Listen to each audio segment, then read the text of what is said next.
The problem was with a letter. No name, no return address. Just words that would shatter one family's idea of safety forever. Dearest new neighbor at 657 Boulevard. That's how it started, and it has never truly ended. The story begins in a quiet, wealthy neighborhood where nothing bad is supposed to happen. Tree-lined streets, kids on bicycles, perfect lawns. For decades, this home stood like any other, tall, proud, ordinary, until one family moved in and learned that someone was watching. This isn't a ghost story. It's not about demons or hauntings. It's about obsession and the terrifying truth that sometimes the monster is human. In June of 2014, Derek and Maria Broaddus thought they'd found their dream home. A 6-bedroom colonial-style house at 657 Boulevard. 3 children. New beginnings. They'd spent years saving for it. $1.3 million for what they called their forever home. The kind of place you'd imagine your kids growing up in. But a few days after closing on the house, before the family even moved in, something arrived. It was a letter. Thick, cream-colored paper. Elegant handwriting. No return address. Inside, a greeting. Dearest new neighbor at 657 Boulevard. Allow me to welcome you to the neighborhood. At first, it seemed polite. Maybe a local trying to be friendly. But as Derek kept reading, the tone shifted. 657 Boulevard has been the subject of my family for decades now.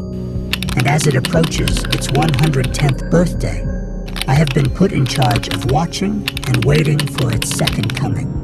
The letter went on. My grandfather watched the house in the 1920s. My father watched in the 1960s. It is now my time. And then, a question that froze him where he stood. Do you know the history of the house?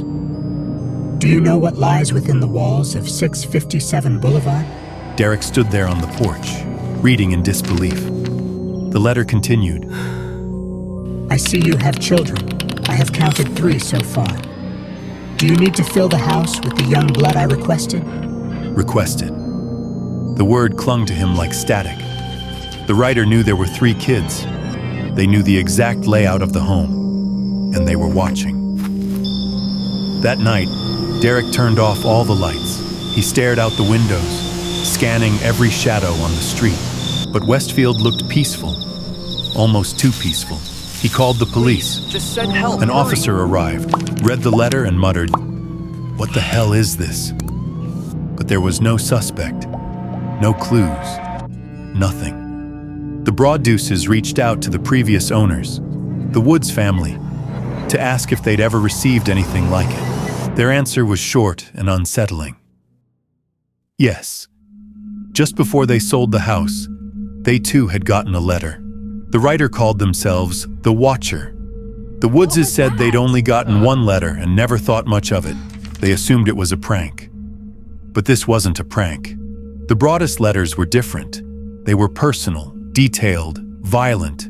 Detective Leonard Lugo told the family not to tell anyone else, not the neighbors, not friends. Because whoever was writing these letters was nearby with a suspect tag on it. 2 weeks later, another letter arrived. Same handwriting, same eerie tone. Welcome again to your new home. The workers have been busy, and I have been watching you unload carloads of your belongings. The writer mentioned the renovations, the contractors, the paint colors, even the changes to specific rooms. Have they found what is in the walls yet? In time, they will. It was signed again. The Watcher. Maria began to notice strange things. A car idling at the end of the street. A neighbor staring just a bit too long. Someone walking their dog a little too slowly past the house. Derek started staying up at night, sitting by the windows with the lights off, watching. Always watching. Their children stopped visiting the property altogether. When the 3rd letter came, it was almost taunting. Where have you gone to? 657 Boulevard is missing you. The Broaddusses realized the Watcher wasn't going away. He wasn't losing interest. He was waiting. The Westfield police investigated for months. They interviewed neighbors, scanned postal records, tested DNA from the envelopes. The results came back. The letters were handled by a woman. But that was it. No name, no match. The Broadduses hired a private investigator, a retired FBI agent. He analyzed the writing style. The letters, he said, were written by someone older, educated, possibly retired, someone with an obsession for the house's history. He noticed something else, too, the anger toward wealth and newcomers. One passage stood out. Are you one of those Hoboken transplants who are ruining Westfield? The writer spoke like someone who'd lived there their whole life, someone who resented change. You are stealing its history, one letter said. It cries for the past. Investigators looked next door, at the Langford family. Their house shared a property line with 657 Boulevard. The matriarch, Peggy Langford, was in her 90s. Several of her adult children still lived with her. One of them, Michael, had a reputation for strange behavior, staring through windows, wandering into yards. Police interviewed him twice. He denied everything. There was no physical evidence, no fingerprints, no proof. And soon, a DNA test cleared the Langfords entirely. But the Broadduses were convinced it had to be someone nearby, someone who knew every detail of their life. The family never moved in. Every time they visited, Maria said she could feel someone watching, a presence she couldn't see but couldn't ignore. Neighbors started whispering. Rumors spread. Some people believed the Broadduses were making the whole thing up. Others said it was a marketing stunt, maybe for a movie deal. Derek and Maria stayed silent, but privately they were unraveling. Maria suffered panic attacks. She'd wake up screaming from nightmares. Derek became paranoid, setting up cameras and staying awake until sunrise. Their dream house had become a living nightmare. A year later, when the lawsuit they filed against the Woods family became public record, the story exploded online. The Watcher House made national headlines. Journalists surrounded 657 Boulevard. News vans parked outside. Drones hovered over the neighborhood. The irony was cruel. Everyone was watching them. The Broadduses became targets of ridicule. People called them attention seekers, scammers, liars. But the letters were real. Police had them on file.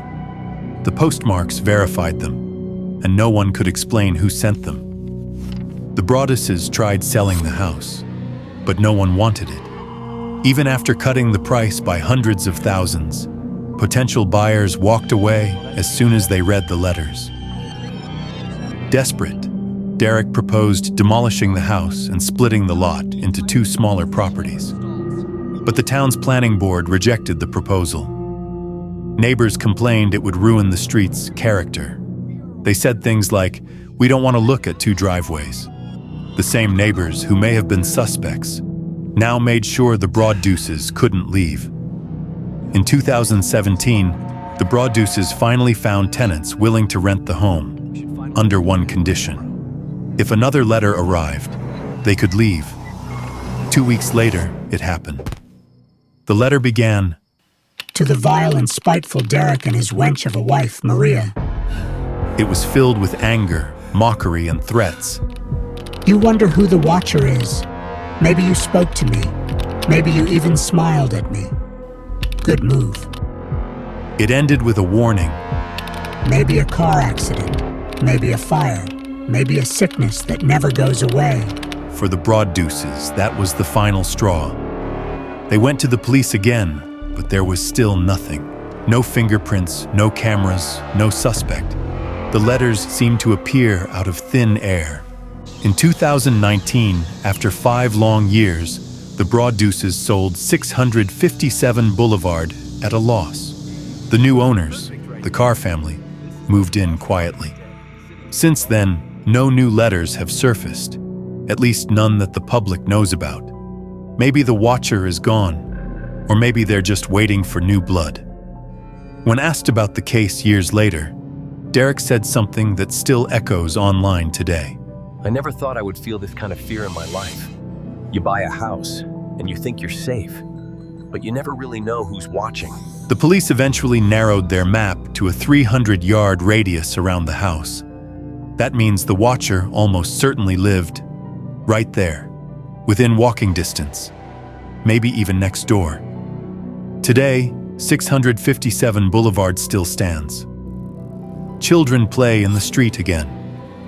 But every so often someone drives by and slows down just to look at it, to wonder. Who was the watcher? What did they want? And are they still watching? The truth is, we'll probably never know. And that's what makes it terrifying.